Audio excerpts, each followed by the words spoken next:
നമസ്കാരം, നേർക്കാഴ്ചയിലേക്ക് സ്വാഗതം.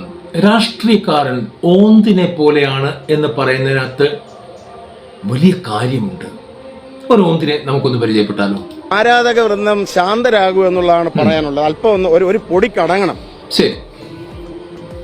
പിന്നീട് തെരഞ്ഞെടുപ്പ് ഫലം വരുമ്പോൾ നമ്മൾ പരാജയപ്പെടുമ്പോൾ എതിരാളികൾ നമ്മളെ ആക്ഷേപിക്കുമ്പോൾ തെരഞ്ഞെടുപ്പ് മത്സരിച്ചപ്പോഴൊക്കെ തന്നെ പരാജയപ്പെട്ട ഒരാൾ എന്ന് പറയുമ്പോൾ അദ്ദേഹം കീറി മുറിക്കപ്പെടുന്നുണ്ടെങ്കിലും ഒരിക്കൽ പോലും ഞാൻ അതിന്റെ പേരിൽ ക്ഷോഭിച്ചിട്ടില്ല. ഞാൻ ഒരാളെ കുറ്റപ്പെടുത്തിയിട്ടില്ല. 3 തവണയും ഞാൻ പരാജയപ്പെട്ടു. ഒരിക്കൽ കൂടി ജനസമക്ഷം നിൽക്കുന്നു. ഞാൻ ഈ നാട്ടിലെ ജനങ്ങളോട് അഭ്യർത്ഥിക്കുന്നത് എനിക്കൊരു അവസരം നൽകണമെന്നാണ്.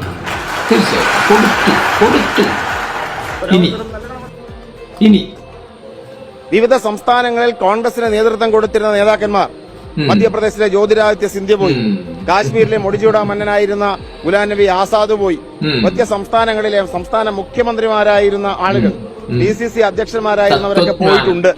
ആ പോയിട്ടുള്ള ഇപ്പോഴും ഈ ത്രിവർണ്ണ പതാക അതിശക്തമായി നിലനിന്നതിന്റെ കാരണം കോൺഗ്രസ് എന്ന് പറയുന്ന ഈ ആശയം വളരെ കൃത്യമായ സ്ക്രിപ്റ്റഡ് ഡോക്യുമെന്റ്സ് എല്ലായിടവും പടരുകയാണ്. അപ്പൊ അതുകൊണ്ട് അത് വേണ്ട. ഇത് കഴിഞ്ഞും ഇതിനു മുമ്പും കോൺഗ്രസ് ഉണ്ടായിരുന്നു, ഇതിനു ശേഷവും കോൺഗ്രസ് ഉണ്ട്, ഇനി അങ്ങോട്ട് കോൺഗ്രസ് ഉണ്ട്. ആരൊക്കെ തീർന്നാലും ആരൊക്കെ അവസാനിച്ചാലും ഈ നാടിന്റെ മൂല്യങ്ങൾ നിലനിൽക്കുന്നുണ്ട്, രാജ്യത്തെ മൂല്യങ്ങൾ നിലനിൽക്കുന്നുള്ള കോൺഗ്രസ്. അതുകൊണ്ട് ആരാധക വൃന്ദം ശാന്തരാകൂ എന്നുള്ളതാണ് പറയാനുള്ളത്. അല്പം ഒന്ന് ഒരു പൊടി കടങ്ങണം. ഇവരെല്ലാം ഒരു പൊടി കടങ്ങണം. പറയുന്നത് കൊണ്ട് ഭീഷണിപ്പെടുത്തിയും അതല്ലെന്നുണ്ടെങ്കിൽ നവമാധ്യമങ്ങളോട് ആക്ഷേപിച്ച് നിർത്താമെന്ന് കരുതണ്ട. കാരണം ഈ പ്രസ്ഥാനത്തോടുള്ള ആത്മാർത്ഥം കൊണ്ട് തന്നെ പറയാണ്, ഇവരാരും ഇല്ലെങ്കിലും കോൺഗ്രസ് നിലനിൽക്കും. നീ ഇല്ലെങ്കിലും കോൺഗ്രസ് നിലനിൽക്കും എന്നുള്ള ബോധ്യം നിനക്കില്ലാത്തതാണ് കാരണം. നിന്നെ ജയിപ്പിച്ച ജനങ്ങളുടെ മോന്തക്കിട്ട് തട്ടിയതാണ് നീ. അത് ജനങ്ങൾ മനസ്സിലാക്കണം. അടുത്ത തവണ ഉറപ്പായിട്ടും ജനങ്ങൾ അത് മനസ്സിലാക്കി ചിരിക്കും.